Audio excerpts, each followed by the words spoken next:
କାହାଣୀଟି ଯଦି ଭଲ ଲାଗିବ ଲାଇକ୍ କରିବେ। ଆସ ଆଜି ଗୋଟିଏ ନୂଆ କାହାଣୀ ଶୁଣିବା।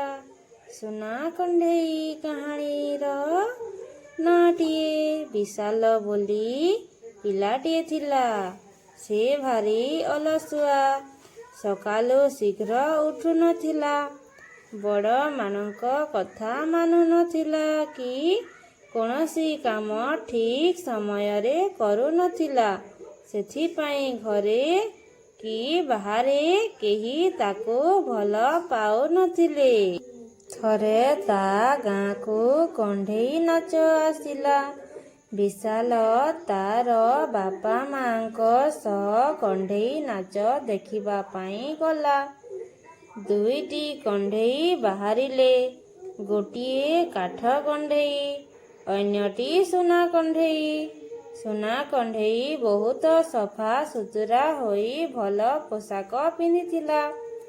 କାଠ କଣ୍ଢେଇଟି ମଇଳା ଅସନା ପୋଷାକ ପିନ୍ଧିଥିଲା। ସୁନା କଣ୍ଢେଇ ସକାଳୁ ଶୀଘ୍ର ଉଠିଲା। ପ୍ରାତଃ ସ୍ମରଣ ବୋଳିଲା, ମୁହଁ ଧୋଇଲା, ଦାନ୍ତ ଘଷିଲା, ପାଇଖାନା କଲା, ଗାଧୋଇଲା, ଭଗବାନଙ୍କୁ ମୁଣ୍ଡିଆ ମାରିଲା, ଗଜାମୁଗ ଖାଇ ପାଇଖାନା ଗଲା, ଗାଧୋଇଲା, ଭଗବାନଙ୍କୁ ମୁଣ୍ଡିଆ ମାରିଲା, ଗଜାମୁଗ ଖାଇ ଗଣବେଶ ପିନ୍ଧି ବଡ଼ମାନଙ୍କୁ ପାଦ ଛୁଇଁ ପ୍ରଣାମ କରି ବିଦ୍ୟାଳୟକୁ ଗଲା। ଗୁରୁମା ଗୁରୁଜନଙ୍କୁ ପ୍ରଣାମ କଲା। ସମସ୍ତଙ୍କ ସହିତ ମିଶି ବନ୍ଦନା କଲା। ଗୀତ ବୋଲିଲା, ଖେଳ ଖେଳିଲା, ଛବି ଆଙ୍କିଲା, ଭୋଜନ ମନ୍ତ୍ର କରି ଭୋଜନ କଲା। ଶେଷରେ ବନ୍ଦେ ମାତରମ୍ କରି ଘରକୁ ଫେରିଲା। ଘରକୁ ଫେରି ମୁହଁ ହାତ ଧୋଇ ଭାତ ଖାଇଲା ଓ ପରେ ଶୋଇଗଲା। ଉଠିବା ପରେ ଫଳ ଖାଇଲା। ତାପରେ ବାପାଙ୍କ ସହ ଚାଲି ଚାଲି ବୁଲିଗଲା। ଘରକୁ ଫେରି ସନ୍ଧ୍ୟା ପ୍ରାର୍ଥନା କଲା। ଜେଜେମା ଜେଜେବାପାଙ୍କ ଠାରୁ ଗୀତ ଓ ଗପ ଶୁଣିଲା। ରାତ୍ରି ଭୋଜନ କରି କିଛି ସମୟ ପରେ କ୍ଷୀର ପିଇ ଶୋଇଲା।